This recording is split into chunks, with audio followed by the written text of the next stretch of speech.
I never believed humans deserved more than a footnote in our archives. From the command throne of the Silver Dawn, I watched the Outer Ring sector unfold in perfect holographic silence. Pinpricks of light marked their pathetic little outposts, survivors of their own self-inflicted climate wars, clawing at existence with fusion torches and recycled air. Primitive, fragile. Yet the Star Clan's coalition, that sprawling beast of 1,000 species, had already lost 3 border fleets trying to swallow those same fragile worlds. The math refused to add up. I am Elira, Empress Regent of the Eldarian Ascendancy, 13th of my line. My people have charted stars while humans still feared the dark. Our stealth fields bend light itself. Our drives drink plasma from dying suns. We do not lose wars. We do not even fight them anymore. We simply observe, catalog, and decide which species may one day be permitted to stand in our shadow. Yet here I was, violating half a dozen court edicts just to satisfy a private curiosity. The council called it pointless reconnaissance. I called it necessary. Something about humanity refused to die on schedule. My guards stood in their usual semicircle behind me, silent, armored statues of silver and obsidian. Captain Thorn, my oldest confidant, shifted his weight ever so slightly. He disapproved. He always disapproved when I strayed from protocol. "Your Radiance," he said quietly. "We have better uses for the Silver Dawn than watching mammals play at Empire." I did not turn. And yet the Coalition bleeds every time they touch a human world. "Explain that mathematics to me, Captain." He said nothing. There was nothing to say. The holo-display zoomed toward the icy moon HFY. A single research station clung to its surface like a barnacle, for domes, a landing pad, heat signatures of 420 souls. Scientists, not soldiers. Easy prey. I leaned forward, violet eyes narrowing. "Begin full-spectrum observation," I ordered. "Let us see what these savages do when the galaxy finally decides to finish them." The observation feed snapped into crisp focus the moment the first pirate signatures bled across the outer sensor grid. "Multiple contacts, high velocity," Lieutenant Vera announced from tactical. Her voice stayed level, but I caught the faint tightening of her jaw. 57 distinct hulls. Signature match, Black Claw Syndicate. Mixed composition, Krav Raiders, Torvith gunboats, and 7 confirmed Eldarian Renegade corvettes. 7. The number landed like a slap. Renegades wearing our old hull patterns, flying under no banner but profit. Every empire has its traitors. Ours simply happened to be exceptionally well-armed. I felt Thorn stiffen behind me. They're vectoring straight for HFY. Projected impact in 11 minutes. Target priority, the central drilling dome. Neutron Ice deposits confirmed at 97% purity. Enough to arm half the Coalition's dreadnoughts. The Holotable painted their approach in crimson arcs. Sleek, predatory shapes cutting through the void like knives through silk. The research station below looked even smaller now, for fragile domes glowing faintly against the endless white of the ice moon. 420 heat signatures inside, mostly civilians. Geologists, cryobiologists, engineers. People who had come here to study frozen chemistry, not to die under pirate guns. Current defensive posture? I asked, though I already knew the answer. Vera didn't hesitate. Minimal. 2 automated turrets rated for meteor deflection. 1 grounded dropship with light plasma cannons. No fighter screen. No orbital assets. Colonial Marine detachment. She paused, checking secondary scans. 1 sergeant. Exosuit signature active. Titan-MkII frame. Power cell at 63% and dropping. He's outside the main dome, on the surface. 1. A ripple of quiet disbelief moved through the bridge crew. Even the twins, Mara and Kale, who usually finish each other's sentences, exchanged a glance without speaking. Thorn cleared his throat. "Your Radiance, protocol is clear. We observe. We record. We do not intervene in third-tier conflicts." "I am aware of protocol, Captain." My voice came out colder than I intended. "Continue passive tracking. Full visual magnification on the surface operative." The main viewer shifted. There he was. A solitary figure in battered colonial gray exosuit stood on the open ice plain between the domes and the approaching landing vectors. The Titan-MkII was old even by human standards. Scarred plating, mismatched repair patches, one shoulder pauldron missing entirely. His external lights cut sharp beams through the drifting ice particles. In his right gauntlet, a heavy mining laser repurposed as a rifle. In his left, nothing but a clenched fist. He wasn't running. He wasn't taking cover. He simply waited. I zoomed the feed tighter. Through the cracked visor, I could just make out part of a name stencil. Riordan, J. Audio intercept, Vera said softly. He's broadcasting on open channel. The speakers hissed, then cleared. This is Sergeant Jake Riordan, United Earth Colonial Marines. You are entering restricted space under Earth Protectorate Charter. Power down weapons, identify yourselves, and prepare for boarding. You have 30 seconds. Static. Then laughter, dozens of voices, overlapping, guttural, amused. Someone barked in Krav dialect. Board us? With what, mammal? Your little ice pick? Riordan didn't reply. Instead, he raised the mining laser. The first pirate lander touched down 200 meters away, disgorging a squad in mismatched power armor. 20 figures, weapons hot. Riordan took one step forward. I realized, with something uncomfortably close to fascination, that he had already accepted he was going to die here.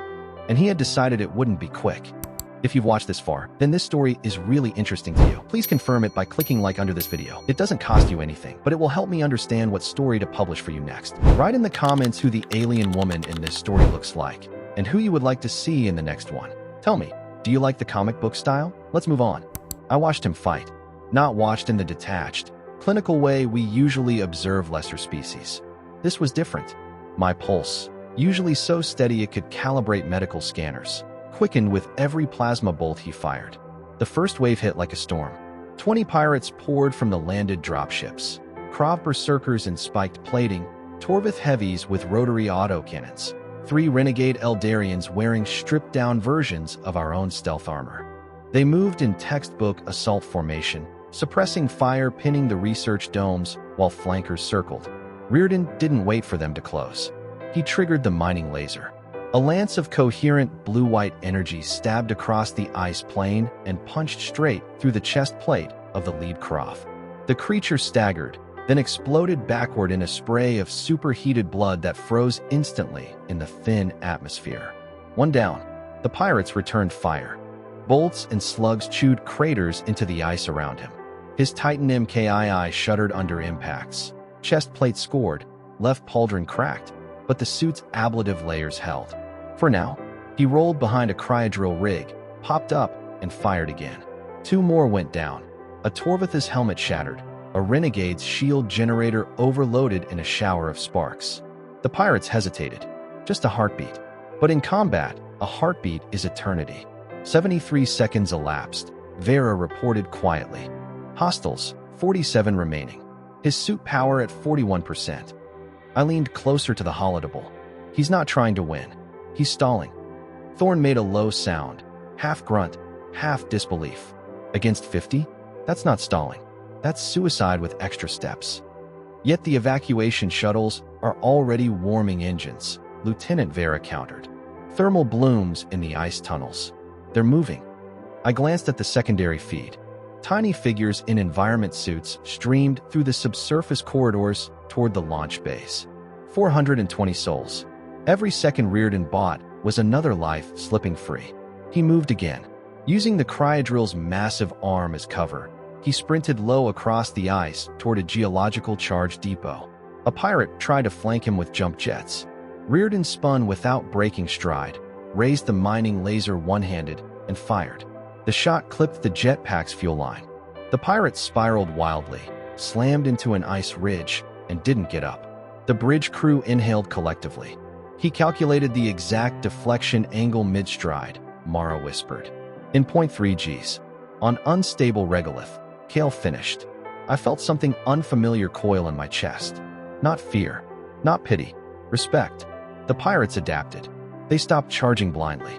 Now they used overlapping fields of fire, forcing Riordan to keep moving. His laser overheated after another dozen shots. He discarded it, grabbed an industrial plasma cutter from the cryodrill's tool rack, and turned it into an improvised flamethrower. Superheated gas washed over 3 advancing Torvith. Their armor bubbled and cracked. Screams cut across open comms. Thorn muttered, That cutter isn't rated for combat. Thermal Bloom should have vented his suit seals by now. Yet he's still breathing, I said softly. 52 minutes in. His suit warnings must have been screaming. Power at 28%. Oxygen reserves critical, structural integrity failing in 3 major plates. He limped now. Every movement cost him. But he didn't stop. He reached the geological charges. A massive stack of shaped explosives meant to fracture bedrock for core sampling. He primed one. The pirate commander, a scarred Torvith in command plating, bellowed over open channel. "Human, you've made your point. Surrender. We'll let the scientists live. Keep fighting, and we skin you alive." Riordan's voice came back, hoarse but calm. "I appreciate the hospitality, but I'm going to have to decline. See, my mama always told me, never trust a pirate with good manners." He triggered the charge. The explosion was beautiful in its violence. A dome of white fire lifted from the ice, hurling debris in slow, lethal arcs through low gravity. Half the pirate line vanished into the newly formed crevasse. The shockwave knocked Riordan flat, but he rolled, came up firing the plasma cutter one-handed, and kept moving. Vera's voice cracked for the first time. He just collapsed an ice shelf, deliberately, to cut their formation in half. Thorne stared at the display like it had personally insulted him. I couldn't look away, because in that moment, watching one battered human sergeant turn mining tools into legend against impossible odds, I understood why the Star Clans bled against Earth. It wasn't technology. It was this. The ice bridge collapsed in perfect silence at first. Then the sound caught up, a deep, groaning crack that rolled across the moon like distant thunder. I watched the holofeed in stunned stillness as half the pirate line simply vanished. 30 figures, Krav, Torvith, renegades, plummeted into the fresh chasm, their emergency thrusters flaring uselessly against the pull of the new gravity well. The rest scattered, formation shattered, screaming over open channels in a dozen languages. Riordan didn't celebrate. He couldn't afford to. He was already moving again, dragging himself across the fractured ice using the plasma cutter's residual heat to melt handholds. His suit telemetry screamed red. Oxygen at 18%, power at 19%, internal temperature dropping fast. Hypothermia would kill him before the pirates did. But he kept going. He reached a fallen chunk of the bridge, tons of jagged ice, and somehow wrestled a slab the size of a dropship door into position as an improvised shield. When the surviving pirates regrouped and opened fire, the slab took the brunt. Slugs and plasma splashed off it in molten sprays. Riordan crouched behind, breathing in short, ragged gasps audible over the intercept. Then he did the impossible. He braced his back against the slab, planted his boots, and pushed. In 0.3 Gs the physics were cruel, but workable. The massive ice fragment began to slide, slowly at first, then faster, directly toward the pirate landing zone. He turned it into a battering ram. The first dropship it struck crumpled like foil. Secondary explosions lit the night as fuel lines ruptured. Pirates dove aside, but not fast enough. 8 more went down under the rolling avalanche of ice and wreckage. Vera's voice cracked again. He's using the debris field as both cover and weapon. Simultaneously, that slab mass is over 12 metric tons. The suit's servos aren't rated for that load. Yet the servos are holding, Thorne muttered, sounding personally offended by the laws of material science. I couldn't speak. My hands gripped the command thrown arms so hard the alloy creaked. 71 minutes. The pirate commander, now limping, armor scorched, stepped forward into the open. His voice boomed across every frequency. "Enough games, human. You've cost us 28 fighters and 3 ships. Surrender now. We'll take the crystal and leave your scientists alive. Keep this up, and we burn the domes with everyone still inside." Riordan's reply came back thin, winded, but edged with that same calm defiance. Funny thing about pirates. You always think the deal gets better if you threaten harder. Here's my counteroffer. Take your losses, get back on your boats, and maybe I won't finish what I started. The commander laughed, short, ugly. Big words from a dying man. Riordan didn't answer with words. He triggered the last geological charge he'd dragged with him. Not a full detonation this time. A shaped charge. Precise. It blew a pressure ridge 50 meters ahead of the remaining pirates, sending a wall of razor-sharp ice shards scything outward like grapeshot. The commander took 3 fragments through his torso plating. He dropped without another sound. The rest broke. Panic rippled through their comms. Fall back. Regroup at secondary LZ. He's insane. Get to the ships. But Riordan was already limping toward the central dome, dragging the plasma cutter behind him like a dying man's crutch. He reached the environmental vent controls, slammed an override, and vented the emergency oxygen reserves into the open atmosphere. A shimmering cloud of breathable gas bloomed around him, enough for a few more minutes. Enough to hide his heat signature from their targeting scanners. Enough to let him breathe while the last shuttle's engines roared to life in the tunnel below. Vera whispered, "Evac complete. All 420 souls aboard. Shuttles launching in 30 seconds." I exhaled shakily. He'd done it. Then the telemetry flatlined in warning colors. Oxygen, 6%. Core temperature, critical. Suit breach, cascading failures. He swayed on the screen, knees buckling, but refused to fall. The remaining pirates, perhaps 15 now, circled back, weapons raised, sensing the end.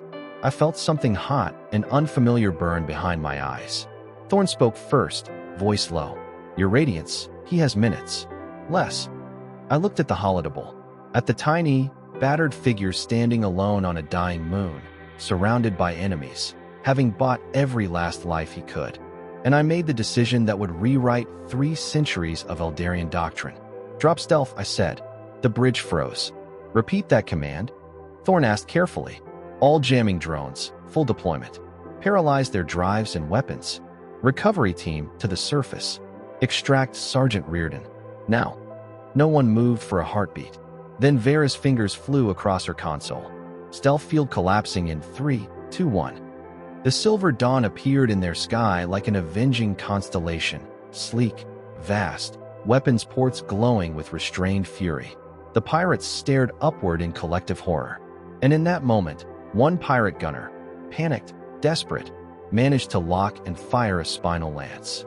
The beam struck our forward shields. Alarms wailed. Shields at 74%. For the first time in my reign, I felt real fear. Not for the ship, not for protocol. For myself. Because I had just stepped out of observation and into the fight. The lance strike hit our forward shields like a hammer on glass. Alarms shrieked in perfect harmony, red strobes flashing across every console, damage reports scrolling faster than anyone could read. Shields dropped to 74% in a single heartbeat. Secondary emitters overloaded. A faint tremor ran through the deck plates. For the first time in my life, true fear tasted metallic on my tongue. Not fear of death. I had been trained since childhood to accept that possibility with imperial grace. No, this was fear of consequence. Fear that one panicked pirate's lucky shot had just turned observation into open intervention. Fear that I, Elira, 13th Empress Regent, had broken the most sacred rule of the Ascendancy. Never become part of the story you are writing. Shields holding. Vera called, voice tight but steady. No hull breach. Jamming drones away, full swarm deployed. On the main viewer, the Silver Dawn's silhouette dominated the sky above Ace 9. A constellation of silver needles, our drones, streaked downward, locking onto pirate vessels with surgical precision. Engine nacelles flickered and died. Weapons arrays went dark.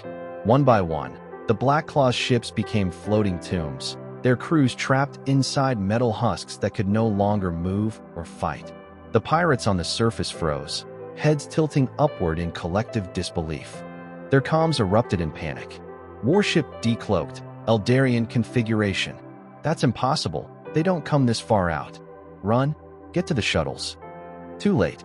Our recovery team materialized in a shimmer of phase transit light. For Eldarian operatives in full void black stealth armor, rifles already raised. They appeared directly behind Riordan.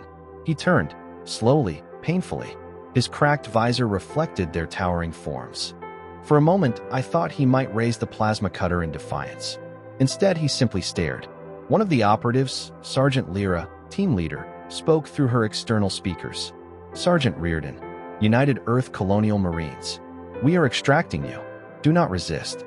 Riordan's laugh came out as a wet cough. Never thought my last hallucination would be elves in power armor. Not hallucination, Lyra replied. Reality. Hold still. She slapped an emergency oxygen mask over his helmet breech. Another operative applied quick seal patches to the worst suit ruptures. The third lifted him in a carry harness as though he weighed nothing.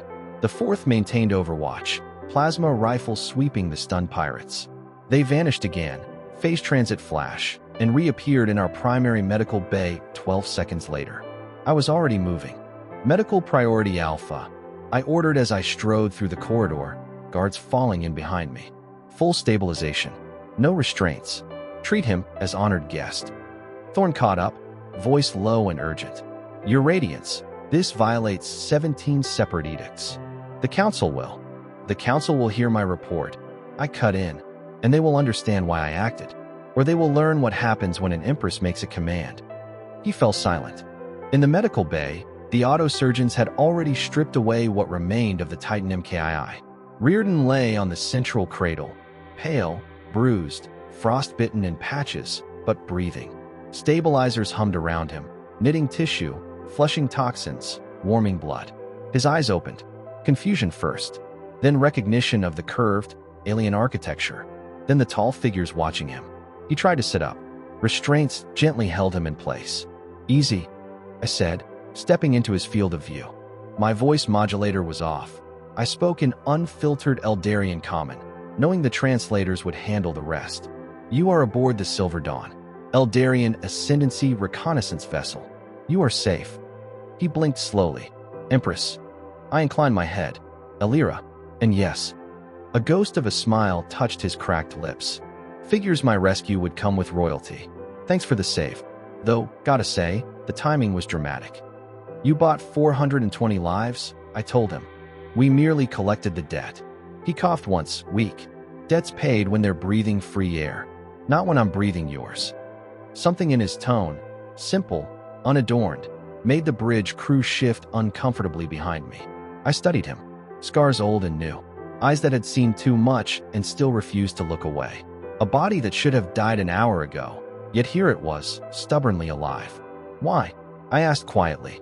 Why stand alone against 50 when you could have evacuated with the first shuttle? He looked at me as though the question surprised him. Because someone had to, he said. And I was there. The simplicity of it struck harder than any lance could. I turned to the medical officer. Full recovery protocol. Accelerated. I want him conscious and ambulatory within hours. Then, to Riordan. Rest now, Sergeant. When you wake, we will speak. Not as captor and captive. As equals. He gave a faint nod, already drifting under the sedatives. As the bay doors closed behind me, Thorn spoke again.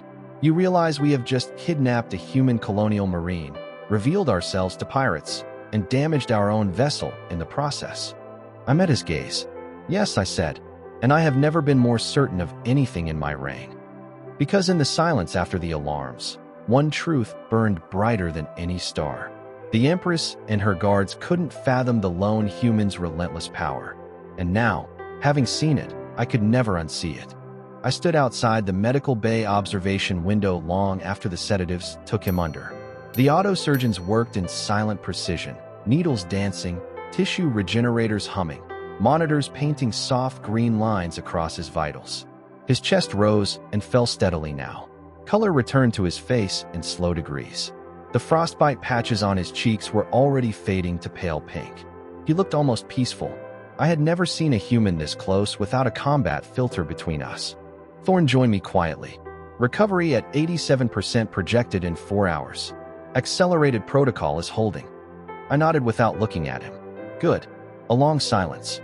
Then, you could have let him die on the ice, Your Radiance. The evacuation succeeded. The crystal deposits remain intact. The pirates are crippled. Mission objectives were met without this. I turned to face him. And what would the report have said, Captain? That we watched a single human sergeant buy 420 lives with mining tools and sheer refusal? That we cataloged his death as notable resilience and moved on? Thorn met my gaze levelly. That is what protocol demands. Protocol, I repeated softly, was written by beings who had never seen a lone man turn an ice moon into a graveyard for 50 pirates. Protocol assumes superiority is absolute. It does not account for this. I gestured toward the window. Riordan stirred slightly in his sleep. One hand twitched, as though still gripping the plasma cutter. Thorne exhaled. What now? Now, I said, we speak to him. Not a specimen. As witness. 4 hours later, precisely, he woke. The restraints had already retracted. He sat up slowly, testing limbs that should have been shattered. Medical garments, soft silver fabric far finer than anything in his colonial kit, covered him.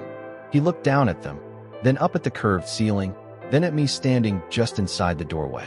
Still here, he rasped. Voice rough, but stronger. Guess I didn't dream the pointy-eared cavalry. I allowed a small smile. You did not.